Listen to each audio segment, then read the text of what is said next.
또 여호수아가 아침에 일찍 일어나서 그와 모든 이스라엘 자손들과 더불어 시딤에서 떠나 요단에 이르러 건너가기 전에 거기서 유숙하니라. 사흘 후에 관리들이 진중으로 두루다니며 백성에게 명령하여 이르되 너희는 레위 사람 제사장들이 너희 하나님 여호와의 언약궤에 매는 것을 보거든 너희가 있는 곳을 떠나 그 뒤를 따르라. 그러나 너희와 그 사이거리가 2000규빗쯤 되게 하고 그곳에 가까이 하지는 말라. 그리하면 너희가 행할 길을 알리니 너희가 이전에 이 길을 지나보지 못하였음이니라 하니라. 여호수아가 또 백성에게 이르되 너희는 자신을 성결하게 하라. 여호와께서 내일 너희 가운데에 기이한 일들을 행하시리라. 여호수아가 또 제사장들에게 말하여 이르되 언약궤를 메고 백성의 앞서 건너라 하매 곧 언약궤를 메고 백성의 앞서 나아가니라. 아멘. 이스라엘 백성의 출애굽 사건은 구원관의 뿌리가 되는 사건으로 표현되고 있습니다. 모세는 홍해에서 애굽의 마병을 수장시키신 하나님을 찬양하는 노래를 백성들과 함께 부릅니다. 여호와는 나의 힘이요 노래시며 나의 구원이시로다. 그런가 하면 스데반의 설교에는 하나님께서 모세를 통해 이스라엘 백성을 구원하신 일에 대해 이렇게 표현하고 있습니다. 내 백성이 애굽에서 괴로움 받음을 내가 확실히 보고 그 탄식하는 소리를 듣고 그들을 구원하려고 내려왔노니 이제 내가 너를 애굽으로 보내리라.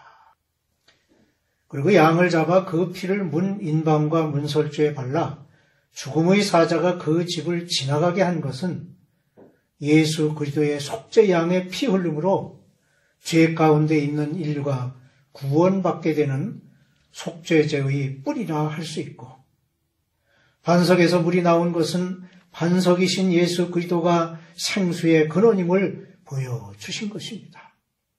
또한 만나를 일용할 양식으로 주신 것은 내가 생명의 떡이다 라고 하신 예수 그리스도를 지칭하신 것임을 알 수 있습니다.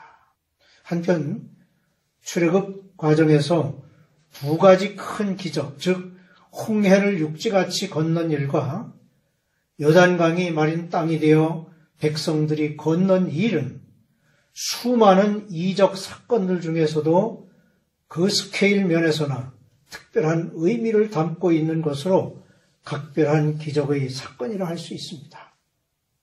홍해를 건넌 사건은 모세가 하나님의 지시에 따라 바다 위로 손을 내밀며 여호와께서 큰 동풍이 밤새도록 바닷물을 물러가게 하심으로 물이 갈라져 바다가 마른 땅이 되어 건너가게 한 사건이라면, 요단강은 흐르는 물을 멈추게 하여 마른 땅으로 건너가게 하셨는데, 놀랍게도 흐르던 물을 멈추게 한 것은 언약궤를 맨 제사장들의 발이 강물에 닿자마자 흐르던 물이 멈추고 위에서부터 아래까지 마른 땅이 되어 건너가게 되었다는 차이입니다.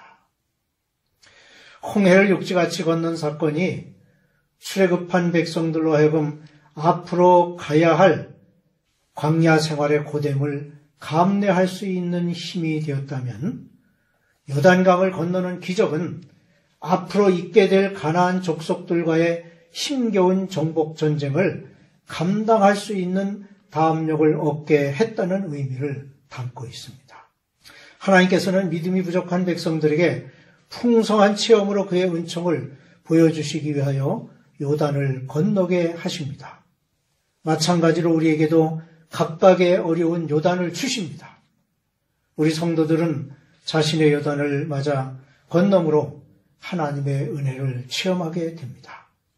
많은 사람들이 마음속에 있는 요단이 하나님께서 은총을 주시기 위한 것임을 깨닫지 못하고 죽음과도 같이 생각해서 좌절합니다.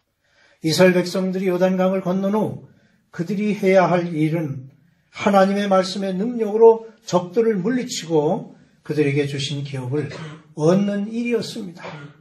애굽 왕 바로의 폭정에서 이스라엘 백성을 구원하신 것은 하나님의 전적인 은혜였습니다.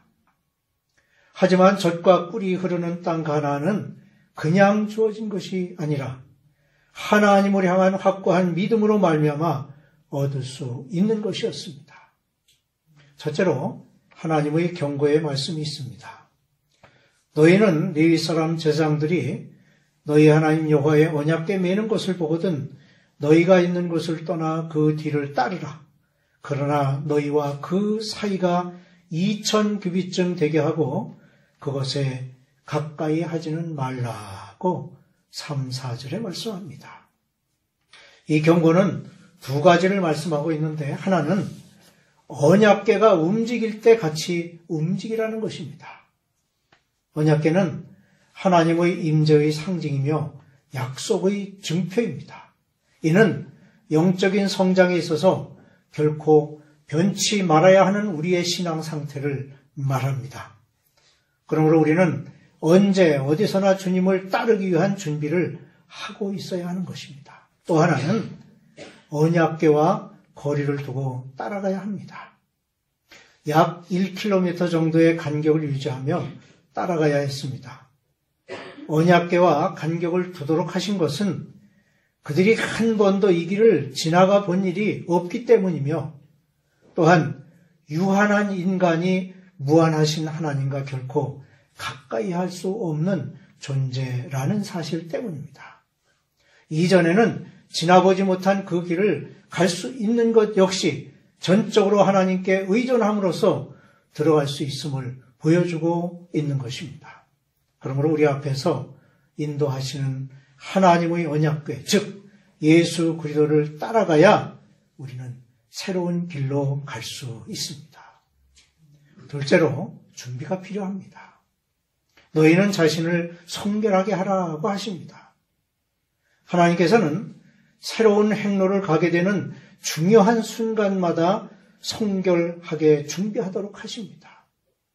창세기 35장 2절에는 이르되 너희 중에 있는 이방 신상들을 버리고 자신을 정결하게 하고 너희의 의복을 바꿔 입으라는 말씀이 있는데 이것은 베델로 향해 가는 야곱이 집안 사람들에게 한 말입니다. 성결함은 우리를 통하여 영광 받으시는 하나님의 영적 왕국의 법칙입니다. 거룩하신 하나님께서 그의 놀라운 이적을 이루시도록 하기 위해서는 성결해야 합니다. 우리는 예수 그리스도께서 우리를 위하여 대신 돌아가신 십자가의 공로로 옛사람을 벗어버리게 되었습니다. 이제 우리의 영혼은 가장 깊은 곳에서 하나님께서 더 위대한 이적을 펼치시도록 우리의 마음과 영혼을 성결케 하여 정결한 삶을 준비해야 하겠습니다. 이때부터 여호수아는 성결한 사람으로 인정받아 명예로운 사람이 되었습니다. 하나님께서 주고자 하시는 명예를 얻기 위해서 우리는 힘을 다해야 합니다. 세상이 사람이 주는 명예는 꺾여진 꽃과 같아서 곧 시들어버리지만 하나님께서 주시는 명예는 영원히 지속되는 멸관입니다. 이 은혜의 멸관을 자기 자신이 영광을 얻고자 하는 자의 머리에는 씌워질 수 없습니다. 또한 하나님의 영광을 위하여 노력하는 자에게만 씌워집니다. 우리는 우리의 삶을 돌아보고 주님을 향한 성결의 삶을 살아야 합니다. 그러면 하나님께서 모든 사람 앞에서 우리를 칭찬하시고 높여주실 것입니다. 셋째로 멈춤이 있어야 합니다. 언약궤를 맨 제사장들은 요단 가운데 마른 땅에 굳게 섰고라는 17절 말씀에서 보듯이 요단강의 건너은 단순히 약속의 땅으로 건너가기 위함이 아니라 하나님의 일이 더 많은 곳으로 가는 것을 의미합니다. 물 가운데 서 있는 것은 자기 백성들을 위한 보증과도 같은 것으로 더 많은 하나님의 사역에 동참하게 되었음을 의미합니다. 제장들이 요단 가운데 섰을 때 약속의 기업을 얻는 일에 장애물이었던 강물은 순종하는 믿음으로 그들의 발 앞에서 끊어지고 멈추게 되었습니다. 요단강이 갈라져 한복판이 마른 땅으로 드러난 것은 중요한 의미가 들어 있습니다. 하나님의 임재는 진리의 언약궤가 되시는 예수님께서 그곳에 섰을 때 요단강은 여지없이 갈라졌습니다. 이것은 마치 예수님께서 요단강에서 세례를 받으실 때 구름이 걷히고 비둘기 같은 성령이 그의 위에 임했던 것과 같습니다. 요단강의 갈라짐은 광야의 고난을 거친 백성들이 젖과 꿀이 흐르는 땅으로 들어갈 수 있도록 열려져 있었던 것입니다. 그리하여 이스라엘 백성들이 모두 건너갔습니다. 마찬가지로 택함받은 성도들이 건너기까지 주님은 그곳에 서 계십니다. 그러므로 성령이 비둘기같이 그의 머리 위에 임하신 것과 같이 우리에게도 성령이 임해야 합니다. 그리고 이 성령의 능력으로 우리는 우리 앞에 닥쳐오는 요단의 깊은 강물을 가르고 헤쳐나가게 되는 것입니다. 언약궤를 맨 제사장들은 백성들의 앞장서서 나아갔습니다. 가나안 복지 새 땅에 들어가는 데 있어서 그 선두는 마땅히 제사장이어야 합니다. 오늘날도 마찬가지입니다. 하나님의 종들은 뒷전에 서 있는 방관자가 아니라 회중의 지도자로 사명을 다하기 위해 그 어깨에 언약궤가 메어져 있어야 합니다. 언약궤는 하나님의 말씀입니다. 언약궤를 메고 앞서감으로 백성들로 하여금 그 언약궤를 따르도록 해야 하는 것입니다. 제사장이 맨 언약궤와 백성의 거리가 가까워져서는 안 됩니다. 왜냐하면 비록 강물이 말랐다고는 하지만 하나님의 임재의 상징인 언약궤와 가까이에서는 안 되며 또한 그 길은 그들이 아직 가보지 못한 생소한 길이기 때문입니다. 8절에 너는 언약궤를 맨 제사장들에게 명령하여 이르기를 너희가 요단 물가에 이르거든 요단에 들어서라 고 하신 말씀에 제사장들은 곧 순종했습니다. 넘치는 강물을 향하여 건너라는 말씀에 지체하지 않고 순종한 것입니다. 이 순종은 겸손에서 비롯된 것이었습니다. 제사장들의 겸손한 자세는 하나님의 사역에 선하게 쓰임받고자 하는 자세이며 하나님께서는 이처럼 겸손하게 순종하는 자들을 자신의 사역에 참여시키십니다. 겸손은 공동체 안에 평화와 조화를 이루게 합니다. 겸손의 모범은 예수님으로부터 찾을 수 있습니다. 사도 바울은 빌립보 교회에 보낸 편지에서 그는 근본 하나님의 본체시나 하나님과 동등됨을 취할 것으로 여기지 아니하시고 오히려 자기를 비워 종의 형체를 가지사 사람들과 같이 되셨고 사람의 모양으로 나타나사 자기를 낮추시고 죽기까지 복종하셨으니 곧 십자가에 죽으심이라 고 자신을 낮추신 예수 그리스도를 소개하고 있습니다. 그리스도의 이런 모습은 자기를 부정하는 행위이며 자신을 낮추는 행위입니다. 여전히 흐르고 있는 강물을 향하여 가라고 하는 그 명령에 아무런 이의를 제기하지 않고 즉시 출발하여 강물에 발을 담근 제사장들은 순종하는 겸손의 자세를 가진 이들이었음을 알 수 있습니다. 그들의 순종이 이스라엘 공동체의 평화와 조화를 가져다 주었습니다. 이런 겸손은 하나님에 의해 높임을 받게 됩니다. 제사장들의 아름다운 겸손이 가져온 순종은 요단강이 갈라지는 기적을 낳게 하였습니다. 요단이 곡식 거두는 시기에는 항상 언덕에 넘치더라는 15절 말씀에도 보듯이 도도히 흐르는 강물을 바라볼 때 순종하는 믿음이 없으면 두려워하며 터무니없는 일이라고 일축해 버릴 수도 있었을 것입니다. 하지만 제사장들이 순종함으로 발을 강에 들여놓는 순간 강물이 갈라지기 시작했고 마침내 제사장들은 하나님의 기적의 현장에 가장 먼저 참여하는 영광을 누리게 되었습니다. 하나님은 이와 같이 우리의 자발적인 순종을 귀하게 여기십니다. 하나님께서는 자신을 죽기까지 낮추신 그리스도를 세상이 줄 수 없는 가장 존귀한 자리에 앉혀주셨고 모든 사람 위에 가장 뛰어난 이름으로 높임을 받도록 하셨습니다.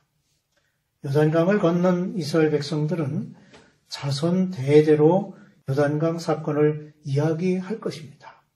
그리고 겸손함으로 순종하여 요단강을 마른 땅이 되게 하는 일에 쓰임받은 제사장들의 이야기를 하게 될 것입니다. 요단강을 건너는 일은 출애굽 여정 중 마지막 단계의 한 과정이었습니다. 하나님께서는 백성들에게 기적을 보여주시면서 가나안 정착이라는 최종적인 과정을 완성하는 일에 힘을 얻도록 하셨습니다.